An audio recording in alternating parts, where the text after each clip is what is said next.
Now, Irma could impact, we're already told, every major city in the state of Florida. Adam Putnam is the Florida Commissioner of Agriculture. Commissioner, thank you for taking the time. I was hearing that even as a Category 1 or 2 storm up to Orlando, for example, north middle part of the state, I mean, now you're talking something that area has not seen.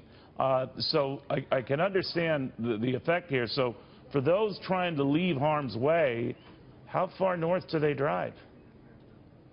Well, that's the question that unfortunately continues to evolve. At this point, you know, the Georgia, Alabama, the Carolinas are all being threatened, and this is the worst possible path for the state of Florida. It doesn't matter if it wobbles to the left or wobbles to the right.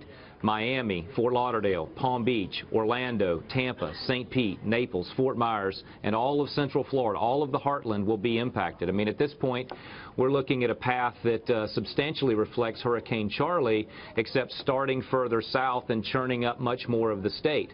So the entire state, almost 16 million people now are in the path of this storm. So jogging a little to the left or a little to the right over the next 48 hours doesn't change the fact that people need to evacuate if their home cannot handle significant hurricane force winds, and if possible, relocate close to home. Go to a shelter because our roads are congested.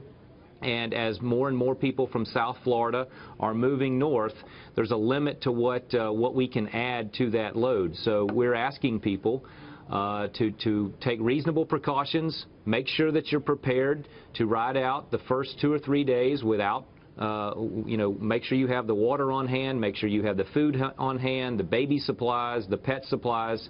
Don't let your pet be the reason why you don't evacuate. We have a lot of pet-friendly shelters in Florida. And in the aftermath of this, just know that all of the government, state, local, and federal, is positioned to put Florida back together to rebuild our communities as quickly as possible. All right, Commissioner, thank you very, very much. We appreciate you taking the time.